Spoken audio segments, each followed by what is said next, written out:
So, hello everyone for today's video. Ayan, so for today, pumunta nga pala tayo sa Robinson Place, Lipa. Ayan, alam naman natin, malapit lang po tayo dito sa may Robinson's Place, Lipa. So, ayan, nag-aya yung mga bata na pumunta sila dito and nagustuhan nila na maglaro-laro. So, ano ba naman kami para tumanggi, diba? So, minsan lang naman to mangyari and minsan lang naman sila mag-request. Pero sinikaya ha, every time makikita mo siya, every morning, sasabihin niya, wanna go to SF? Wanna go to Robinsons? Ayan. So, ganun lagi yung sinasabi ni baby girl. Ayan. Umpisa nung natuto siyang lumabas, guys. Tapos, alam niyo ba, yung sinikaya, yan. Yung naka-white ha, sinikaya. And then, yung naka-red is si Stacy. Yan yung mga pamangkin ko, guys. BFF sila, pero lagi rin sila nag-aaway. Okay. And then, yan din si Kuya B-Boy and si Kuya Ee, and of course, si Ate Girl, si Ate Bianca. So, ayan si Daddy, naghihintay lang siya dun sa may upuan kasi iking na yung mga tuhod niya, Cherise. Hindi naman. Nagustuhan lang niya siguro na umupo na lang dun at maghintay habang yung kapatid ko naman is nag-order ng mga pagkain.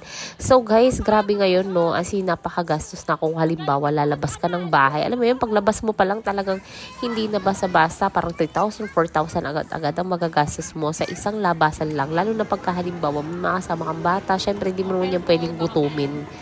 Ayan, and syempre minsan lang naman sila mag-enjoy. Ayan, ipakita na natin sa kanila na talagang masarap mabuhay. Ganon. Okay, so ayan na nga si Bianca and si Stacy and Mikaya. Ayan, lagi sila magkakasamang tatlo. Actually, magkakasundo naman sila. Minsan lang sila nag-aaway-away. And of course, the ever-supportive tita, yung tita ng bayan, si Tita Everlyn, guys.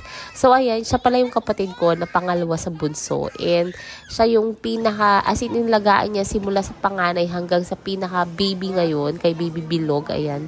Siya pa rin, nag-aalaga pa rin siya, guys. Ganun siya ka-dedicated na tita, o diba? Kung may tita award, mapupunta yung kay Everlyn, ganon. So, ayan. Pero siya, wala pa rin talaga siyang anak, guys. And dalaga pa yan. Pero syempre, may jowa yan. So, ito, napansin ko pala sa Robinson's Place, Lipa, is meron na silang table tennis, guys. And nauso na to, pati sa may I-Mall.